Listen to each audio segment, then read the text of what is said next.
Welcome to Newswatch tonight here on Hope TV. Glad you could make time for us. My name is Melissa Oduor. On the sign language is Boniface Muredi. Newswatch begins now.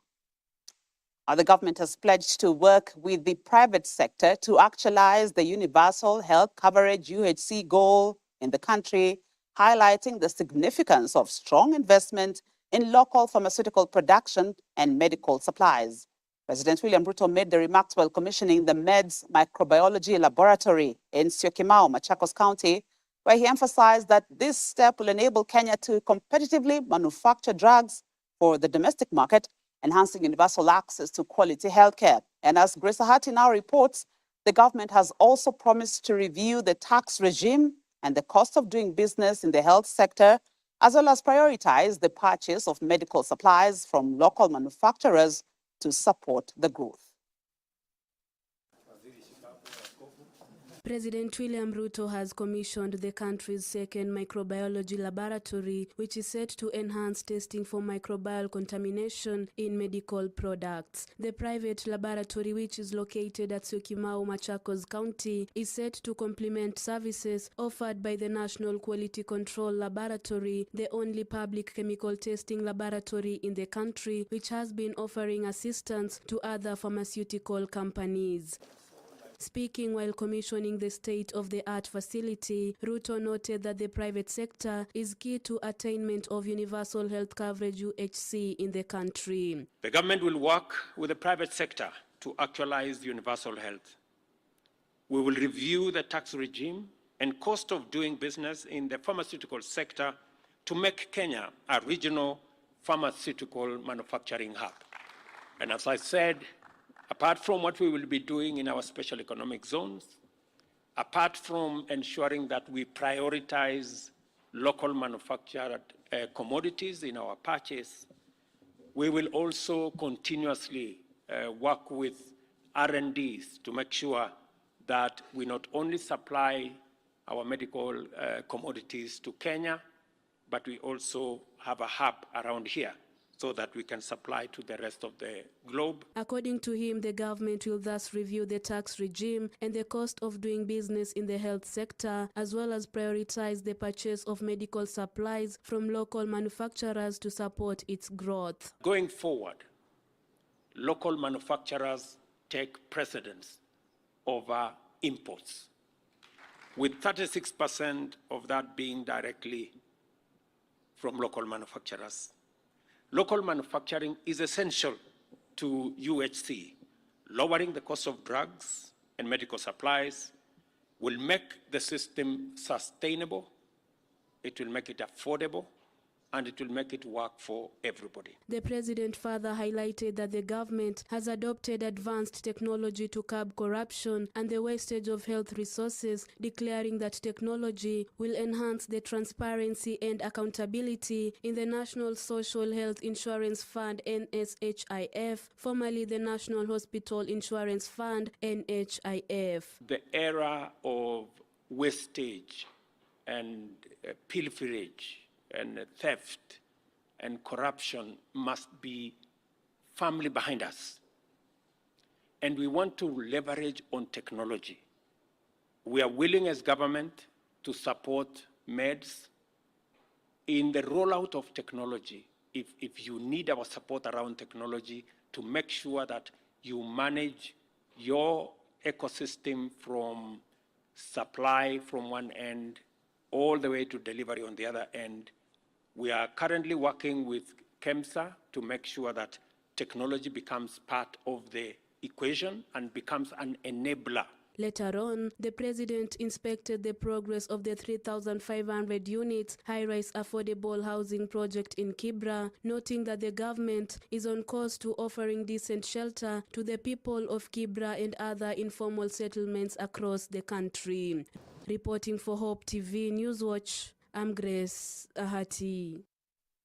Thank you, Grace, for that report. Now, Deputy President Rigathi Gachagua has differed with county governors over the release of funds to counties to combat the aftermath of the heavy downfall being experienced across the country.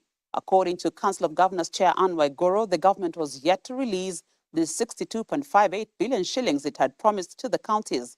DP Gachagua, however, says the national government is not going to issue any more to the counties to combat the aftermath of the heavy rainfall. Speaking after meeting foreign development partners in his current residence, Gachagua instead called on the county governments to use their emergency funds to help victims of the heavy downpour and further allocate more monies from their respective budgets. Made as national government to set aside funds for this intervention.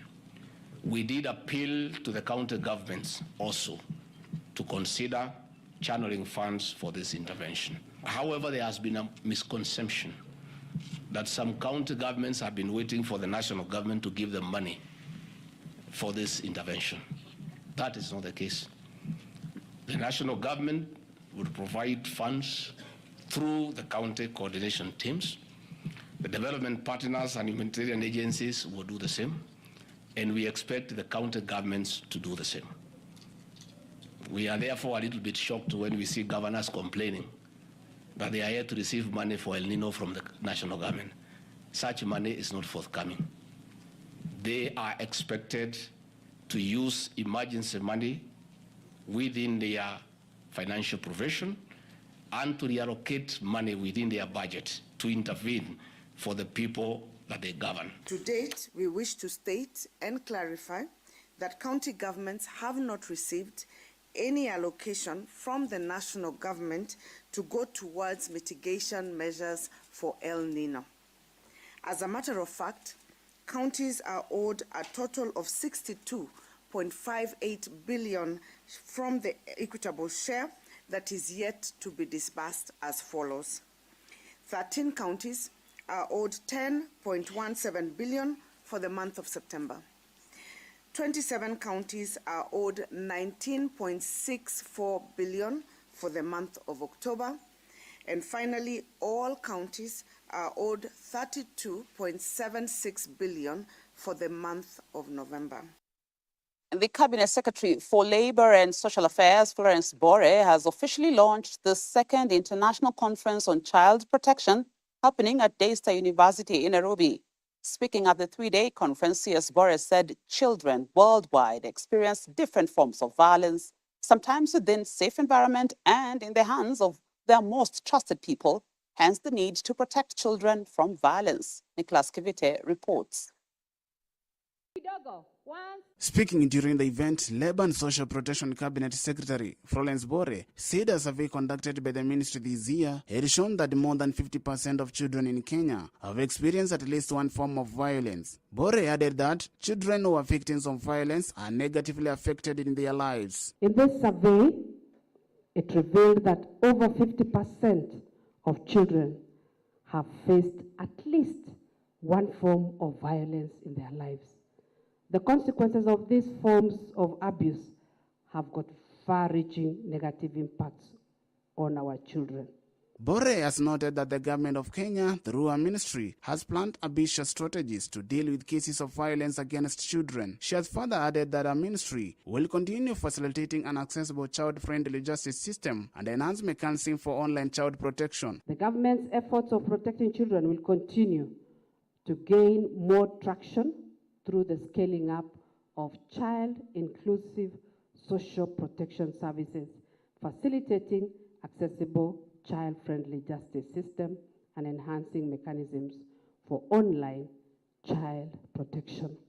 In this survey, it revealed that over 50% of children have faced at least one form of violence in their lives. The consequences of these forms of abuse have got far-reaching negative impacts on our children.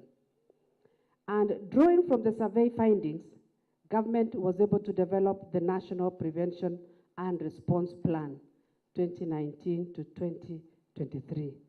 The Principal Secretary for the Ministry of Labour and Social Protection, Joseph Motari, has meanwhile asked Kenyans to report any cases of child abuse they witness, while asking stakeholders in the child protection sector to never tolerate any cases of violence against children. One is sharing emerging good practices and innovations to accelerate commitments towards preventing violence against children. Second, identifying gaps in current efforts to prevent violence against children in Africa. Thirdly, challenging child protection practitioners to adopt a zero-tolerance stance towards practices that encourage violence against children. The conference, whose theme is Ending Violence Against Children, will be held for 3 days. So that we can be able to balance. Reporting for Up Newswatch, my name is Nicholas Kivite.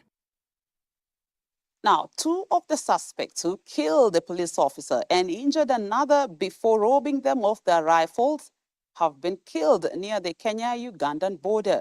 The 2 have been killed by a special squad dispatched from Nairobi in Hawinga, Alego, Songa.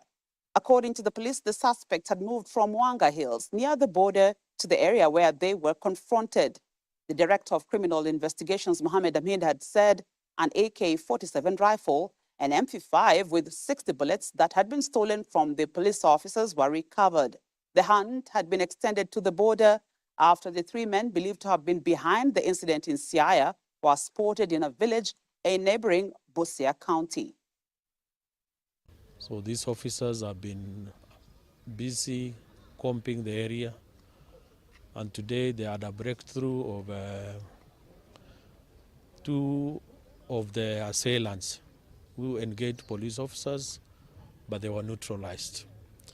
But 1 was arrested, and we want to thank members of the public who have been assisting us in this operation by sharing information. That information was very valuable, and it has assisted us to secure. Also, we have recovered the 2 firearms which were taken from the police officers. Nataka niseme ya kwamba wakati ule tarehe 20 nilisema hatutalala mpaka turecover hizo firearms, ilichukuliwa kutoka maafisa wetu wa polisi. So tangu siku hiyo hatujalala, tumefuatilia. It was anyway an intelligence-led operation which led us even to our neighboring county of Busia. So operation ilianza wakati ule tukiwa na 3 teams. 1 team was from Busia County, from National Police Service, na ingine ikawa from Siaya National Police Service, na ingine ikawa a team from DCI headquarters. So with that combination, na ile technology tumetumia with the assistance of the members of the public, tumepata breakthrough leo. Hiyo information ilitulead mpaka mahali naitwa Awinga, tukawa na mtu mmoja wetu wa intelligence ambaye alitulead, ni suspect anyway, akatulead mpaka a certain murder house. Akatueleza hapa ni mahali we suspect au watu wawili wala walinyang'anyana bunduki walikuwa wamejificha. And Anne Jerry Njoroge, the businesswoman at the center of the controversial 17 billion shilling worth of diesel, today failed to appear before a parliamentary committee probing the oil import deal. Jerry, who is the director of Anne's Import and Exports Enterprise Limited, was expected to face the National Assembly's Energy Committee, but sent a letter saying she was indisposed and immobile. The letter by DRO advocates, however, did not disclose the nature of Jerry's illness or whereabouts, but requested for a postponement of the meeting to a later date. The committee, however, expressed its displeasure with the excuse and demanded that Jerry avails herself as soon as possible, saying the matter was of national interest and urgency. Jerry is said to be the owner of a consignment of 100,000 metric tons of diesel that was imported from Saudi Arabia and is now being disputed by Energy Cabinet Secretary Davis Chirchir and Treasury Cabinet Secretary Njugu Nandongo. That's how we take our short break here on Newswatch. We'll be back with more news.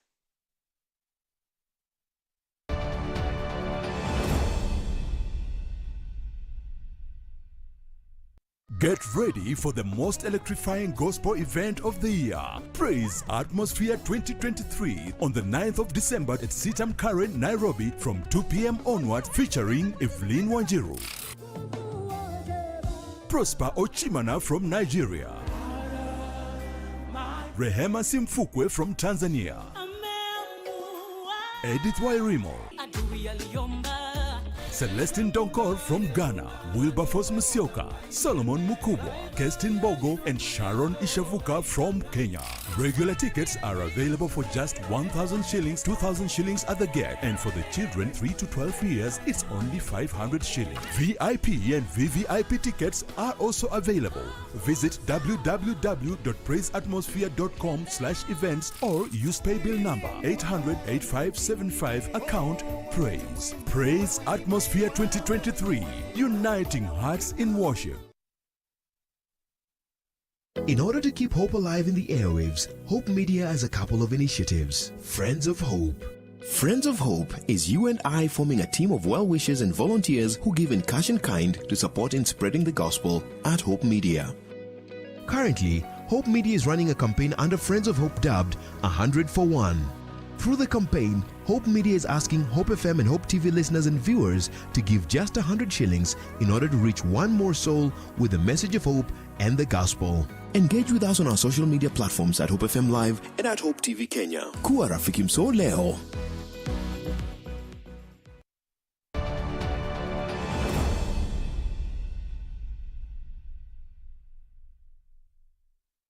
Welcome back. The spouse of Deputy President Rigathi Gachagua, Pastor Dorcas Rigathi, has presided over the graduation of the second cohort of men who have been rehabilitated from alcoholism, drug and substance abuse in her rehabilitation program. The colorful graduation of 132 men took place in Olkalau, Nyandarua County, bringing together men who were rehabilitated at the ASK Showgrounds in Nairobi and Marilyn Wellness Center in Limuru in Kiambu County. Pastor Dorcas noted the transformation of the men who voluntarily joined her rehabilitation program from various parts of Nairobi County. One of the graduates was renowned senior political reporter Johanna Chacha, who was fired from the newsroom due to alcoholism. Chacha worked for KTN and K24 before alcoholism cut short his promising career and his childhood dreams. Parents and family members were also present to witness their sons, fathers, and brothers get certificates during the graduation. In my life, I could never stop for my life. Every life nilikuwa naamka asubuhi napata niko base nikichoma mangwai, nilikuanga rife nikuchoma tu mangwai, lakini one day one time Mungu walai akaniona akaona madhe ampitishie kwenye pine. Ndo maana mimi niko hapa ninang'aa, nimedunga suti ni kama niko pasta, lakini naweza hubilia wote wakuwe warasta waachane na miadarati hapa. Yangu ni kumshukuru sana mama wetu Pastor Dorcas Rigathi kwa kuwa alijitolea kuokolea mtoto wa kiume. Kama ilivyo sisi vijana tulikuwa tumepotea kwa ukweli. Miadarati ilikuwa imetufikisha mahali pambaya. Na mama akajitolea. Mimi kwangu obvious kama saa hizi ingekuwa ni huruma ya Mungu tu, haiwezi isipokuwa ni Mungu singekuwa hai. Juu miadarati ilikuwa imenipeleka mbaya. Ninajua kwamba kuna wengi kama mimi ambao wangetaka kufaidika na mradi kama huu wa mama na hawawezi kufikiwa, lakini ninajua kwamba mama kwa ujumbe ambao tunampatia na yale ambayo anaona katika mambo ambayo tunapitia sisi kama vijana, ataweza kueneza ujumbe huu na ataweza kusaidia wengi, hasa ambao wako mashinani katika kila pembe ya taifa letu la Kenya, kwa sababu watu ni wengi ambao wanasumbuka na uraibu wa madawa ya kulevya na uraibu wa pombe. We have been paying for their rehabilitation and we are working with the ministry so that we get them NHIF card so that they can go to all the accredited rehab centers, especially those who have been screened. We have like 20,000 who are waiting and they want to go to different places so that they can get this. So we are looking for resources to pay for NHIF cards, and they can now be taken to accredited centers or hospitals, wherever it is, so that we can save our children.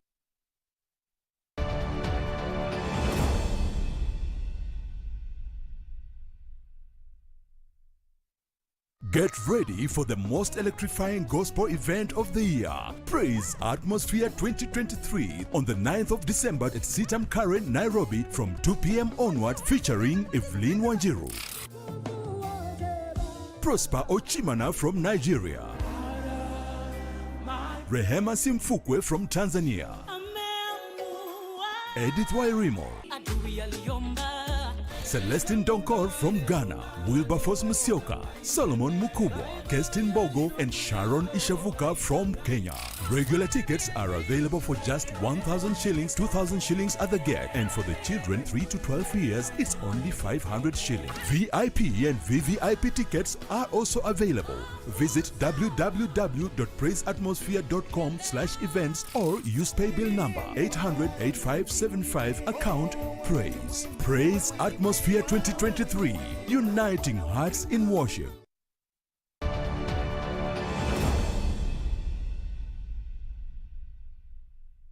Apologies for that technical hitch. Now we're back with some regional news. South Africa's parliament has voted in favor of closing the Israeli embassy in Pretoria and suspending all diplomatic relations until a ceasefire is agreed in its war with Palestinian Islamist group Hamas in Gaza.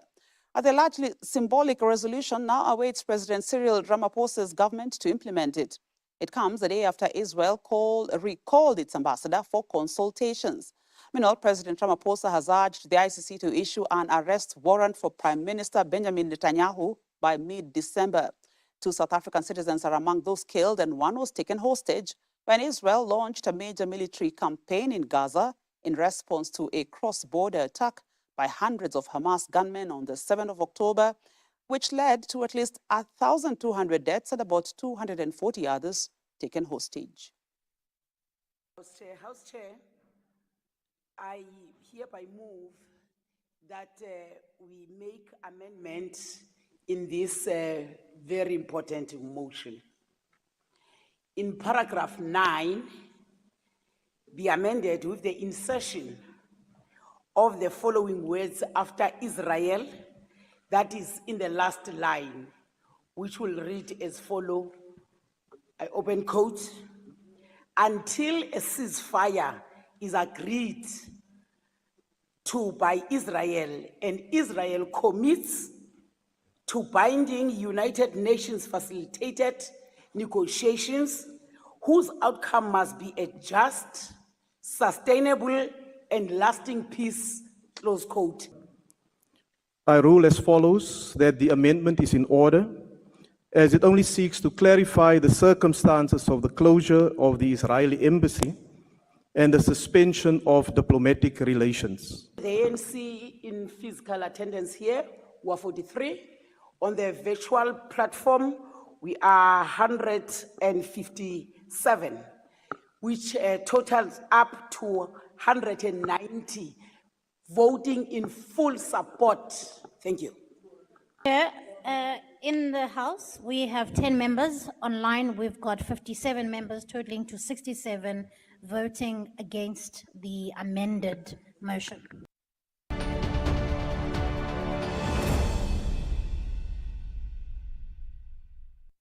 To some business news now, Deputy President Rigathi Gachagua has invited Indian companies to invest in Kenya and exploit the country's potential in manufacturing, housing, agro-processing, ICT, and pharmaceutical sectors, as he promised them a conducive business environment.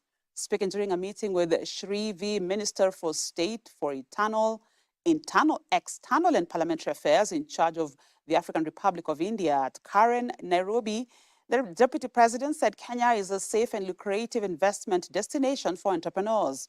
He noted that the government has improved ease of doing business by putting in place key policy measures such as ease of obtaining business permits, automation of all government services, and exemptions of all startup companies from paying taxes on unrealized gains on employees' allocated shares. Gachagua urged more Indian companies to consider Kenya as their base for Eastern and Central Africa.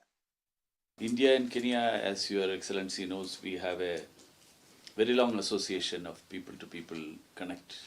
Indians have been traveling to this part of the world and especially to Kenya. And many of them have made it their home. So that connect is still there. So we look forward to further improve upon the bilateral relations, the economic cooperation that we have, yes, the political connect that we have in the coming days. And I'm sure that the visit of His Excellency the President will definitely be a milestone. India is the second largest investor in Kenya, but in matters trade, the balance of trade is in your favor. Yeah. You export a lot of things to this country, pharmaceuticals, heavy machinery, or everything to do with our industries. The source is India. But we have not been able to make very good inroads in India. Yeah. And we plead that you consider waiving levies and taxes on our tea. We have the best tea in the world. Yeah. But India is not consuming as much because there are certain restrictions that we have put. And now I'd like to request that we consider barter trade where we can receive your equipment and you can receive Kenyan tea. Yeah.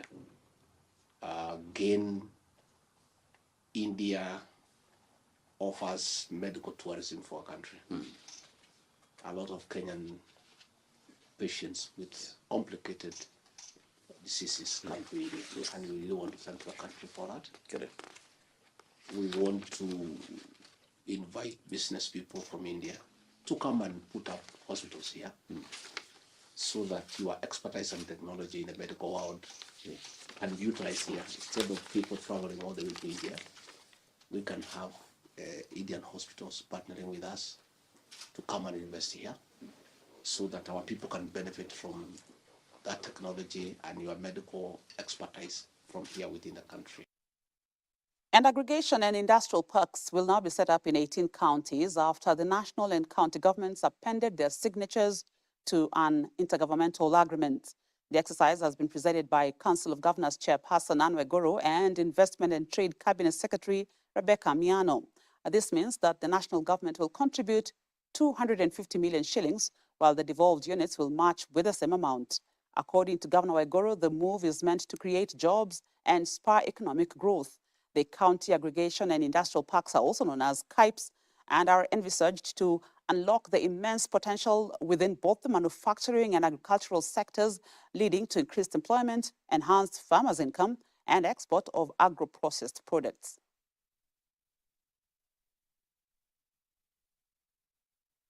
NCBA Group PLC has posted a profit after tax of 14.6 billion shillings in its Q3 results ending September 30th, 2023. This is a 14.4% increase compared to 12.8 billion shillings reported during a similar period last year. Operating income of 46.7 billion shillings, 2% up year-on-year, while customer deposits closed at 548 billion shillings, 19% up year-on-year.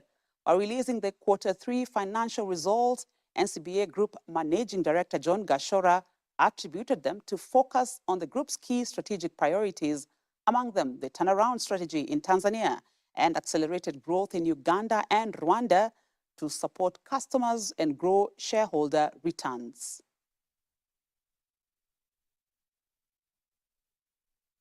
And KCB Group has posted 30.7 billion shillings in net profit for the 9 months ending 30th of September 2023 as its assets grew to 2.1 trillion shillings. Profitability increased from 30.5 billion shillings reported in a similar period last year, while the balancing sheet expanded by 64.5% from 1.28 trillion shillings on the back of consolidation of DRC-based subsidiary Trust Merchant Bank TMB, acquired in December 2022, and organic growth.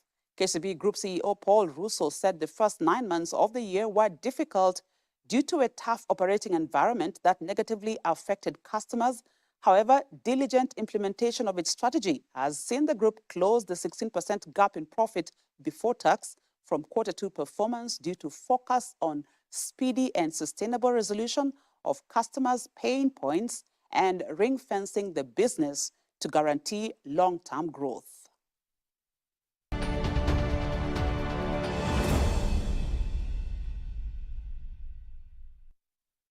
We look at sports now. Senators have urged Sports and Youth Cabinet Secretary Ababu Namwamba to establish a desk to facilitate the movement of athletes who need to travel out of the country for games and tournaments.